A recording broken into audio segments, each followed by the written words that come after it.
Votre Majesté. Il est de mon devoir de vous inviter à prendre le poste de Premier ministre du Royaume-Uni.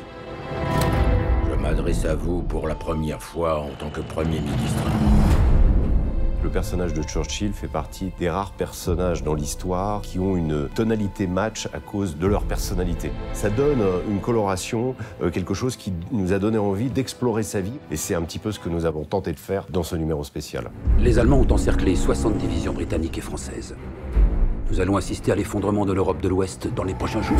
Replaçons-nous dans le contexte des années 30. Il y a eu la Première Guerre mondiale, des millions de morts. Un courant pacifiste très fort a vu le jour à la suite de cette guerre. Et beaucoup de gens ne veulent pas la guerre. Nous encourons une défaite terrestre certaine, la destruction de notre armée et une invasion imminente. Nous devons entamer des pourparlers de paix. Quand comprendrez-vous la leçon? On ne peut pas discuter avec un tigre quand on a la tête entre ses deux mâchoires. Churchill, lui, est à l'inverse. Une bonne partie de la société britannique refuse le réarmement. Churchill dit « Attention, il faut réarmer ». Même si nombre de grandes et vieilles nations sont tombées sous l'emprise du régime nazi, nous défendrons notre île, quel que soit le prix à payer. Churchill va finalement gagner ce bras de fer jusqu'à finalement se retrouver comme l'homme providentiel. Et c'est ça qui est important dans le cheminement de Churchill dans l'histoire britannique. Nous nous battrons sur les plages. Nous nous battrons sur les terrains d'aviation.